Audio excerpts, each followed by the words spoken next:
wherever you are, can you just begin to pray in the language of the Spirit?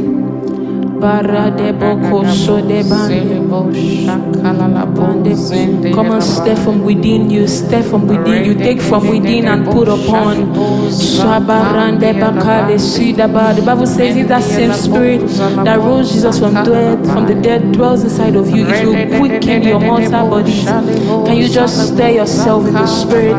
Take from within and put upon.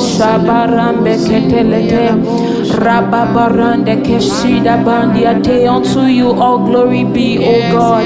Unto you all adoration be. Take it all, take it all. You're deserving of all of our worship. You're deserving of all of our worship.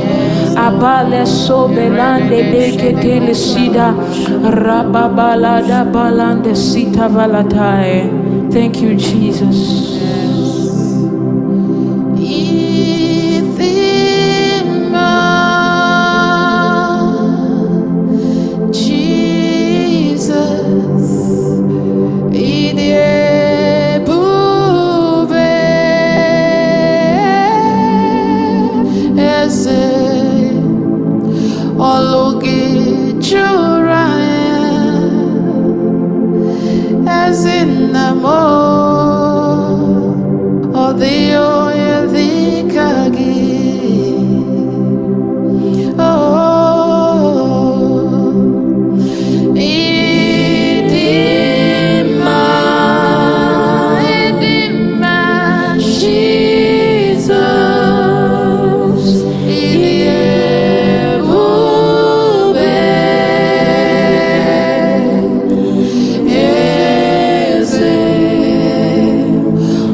Isi ala na-adịghị nwe ya, onye kere ụwa n'uju ya. Ekele dịrị gị ebe I mere ka m dị ndụ. You have done what no man could do. Receive my praise. Ekele dịrị gị, otito dịrị gị, ekele dịrị gị.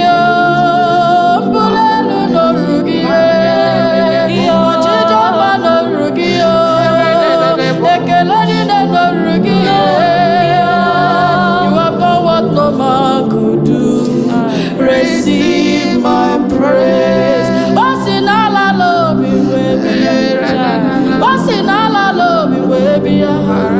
You have done what no man. You have done it again and again. Receive my praise. Ekele dirigi, Shaman Jemon, Ebi hurai nanya, wenye duginobe. Ekele dirigi, the one is simple.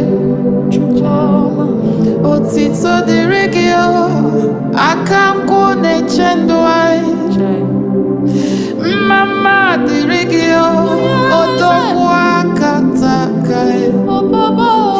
Ebi urainanya, wenye duginobe.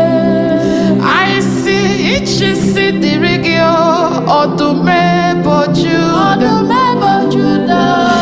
Mama dirigi, one kotsonye. Ekele nile diwaragio, chika dibia. Ebi urainanya, wenye duginobe.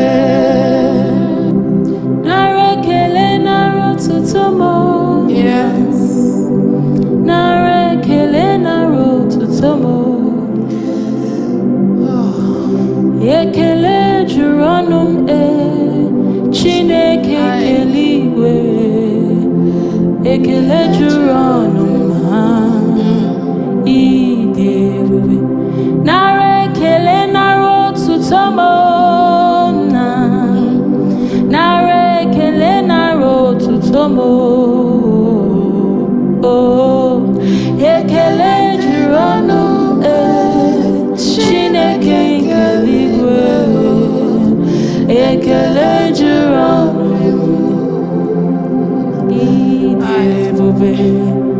Ekele juronum Chineke keligwe. Ekele juronum idebube. Ekele juronum Chineke keligwe. Ekele juronum idebube. Kele ya no bweze. Kele ya no bweze. Kele Jesus no bweze. Jesus idima. Kele ya no bweze. Kele ya no bweze. Kele Jesus no bweze.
Give